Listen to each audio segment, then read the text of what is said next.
Wait, this isn't Genshin Impact? Since we're tapping into the gacha space of gaming, let me just get this out of the way. I love Genshin, I love Wuthering Waves, Honkai's story is good, I enjoy ZZZ, and lastly, Honkai Impact 3rd is still a goated game. So, Genshin Impact, one of, if not the biggest gacha game of all time, just released its 5.7 update, second to the last update before we entered the 6.x cycle.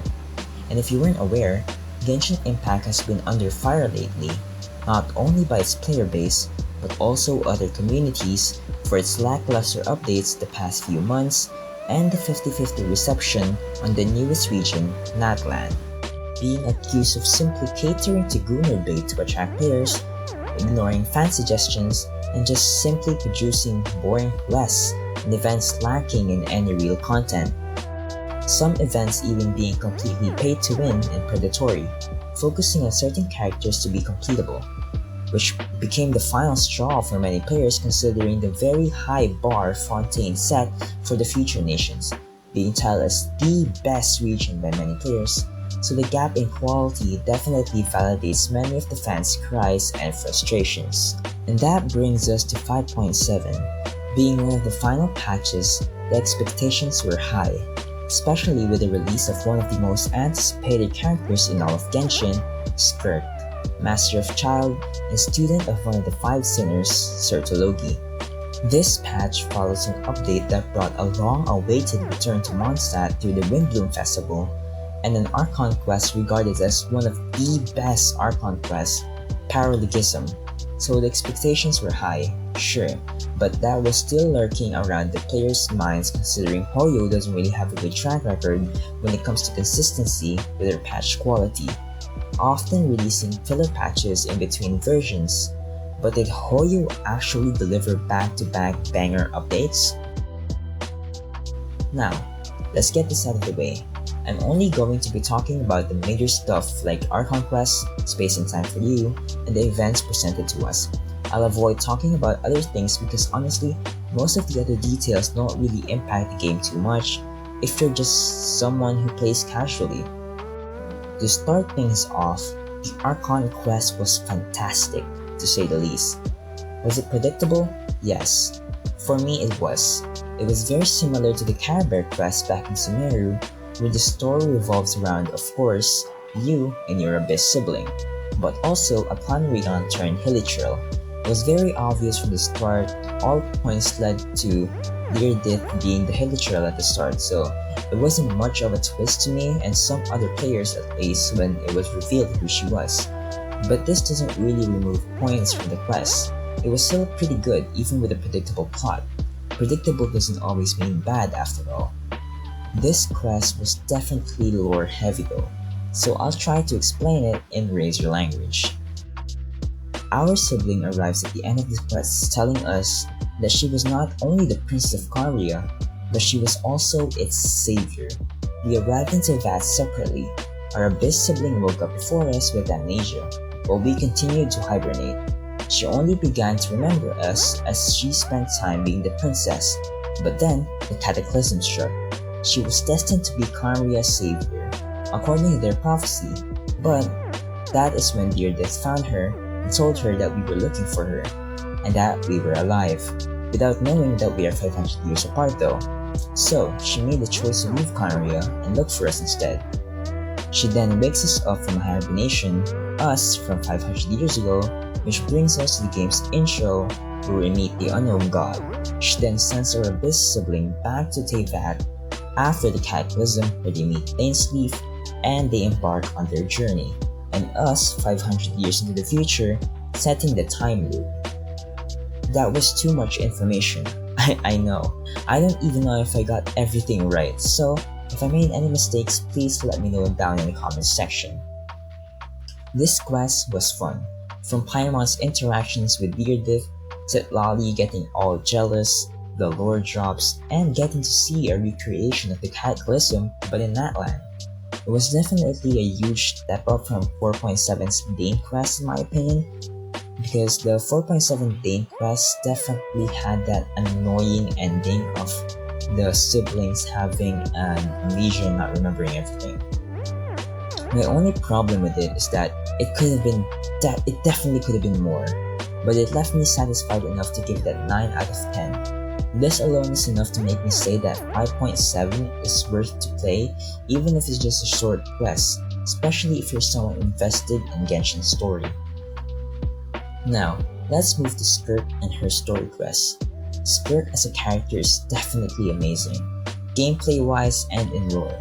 She did break the meta, as part of best buffs are baits for min-maxers to fool for Skirk and Myeonz, which is a big game flaw considering most free-to-play players rely on endgame content for primogems to pull for such characters, but if they can't even complete the content without said character, then they can't pull for them, so it is a very big design flaw, but this isn't Skirk's fault. She's a fun character overall, and honestly worth the pull.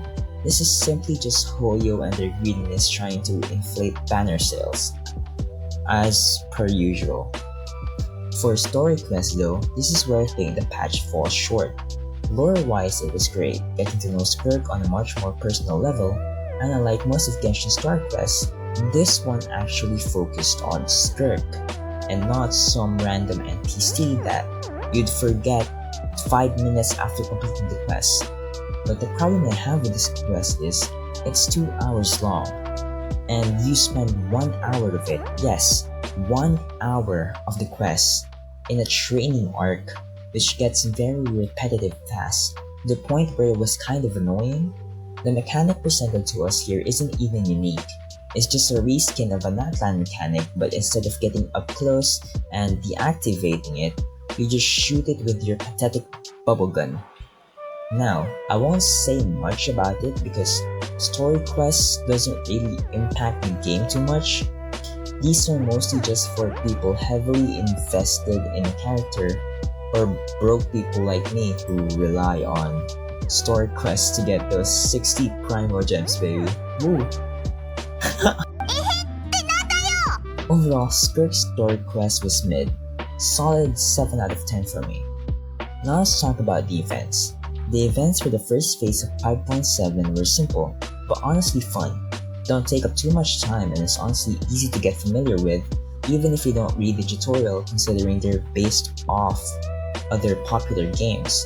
The event Battle of Imagined Arrays consists of 2 minigames, Capper Chronicles and Fruit Survey. Capper Chronicles is basically just League of Legends TFT or Mobile Legends Bang Bang Magic Chess depending on which side of the MOBA billionaire companies you're on, but just dumbed down even further. In my opinion, Capper Chronicles is what TCG could have been. I don't like playing TCG, it's boring, it's repetitive, it's annoying. But I enjoyed this one. Capper Chronicles in my opinion is just genius invocation TCG with TFT aspects, and it was fun, honestly. They should just replace TCG with the Capper Chronicles. This was actually enjoyable. It featured events similar to the ones in Imaginary Theater, but instead of buffs, they were like random encounters. You get free equipment, free units, or you could get coins to buy units and equipments, and RNG events like stealing from a bag that you see on the ground, and if you failed to steal there, you would get a random battle encounter, which gradually decreases the chance of getting a battle encounter the more you steal from the bag. It was a breath of fresh air from the competitive events we've gotten in the recent updates. This was calm and fun at the same time. For me, it's a 9 out of 10. Fruit Survey is literally just connect the dots Candy Crush. It doesn't have any crazy mechanic that makes you go whoa, but it was fun enough to make me actually want to play all the levels because I want to, not just because I need the Primo Gems. Most events in Genshin, be honest, you only play them for the Primo Gems. You only play them because you have to. For this one, for both the minigames, I actually played them because I was having fun and I genuinely wanted to play them. Games like these simply rely on being addictive, and it works. It's like a drug, you just take it and deal with it. For legal reasons, that's a joke. For legal reasons, that's a joke. 8 out of 10. 5.7 is still not done. and we're only at phase 1. But we've already received the major stuff like the Plus, and I can say that it's worth coming back to and playing. Though, I would like to add that maybe hold off playing the Archon Quest until 5.8 or 6.0. Because of the VA strike, unfortunately the VA strike ended days before 5.7's release, so we don't have the Twins VAs yet, and Danes, so unless you don't mind playing in Japanese, Chinese, or Korean, just wait for when the VAs are back. Overall though, I'm enjoying 5.7 so far, and surprisingly, it is playable. And this could be Hoyo's redemption arc. Wait, they lied about the artifact loadouts? 0 out of 10, trash patch. I'm gonna go play Wuthering Waves instead. How's it going, guys? This video is very different from what I'm used to. You can tell from my content that this is not something I do. This was my first time writing a video essay script. Definitely very different from just writing an essay in general. And first time reviewing something. I don't really review stuff, so cut me some slack here. This is my first time.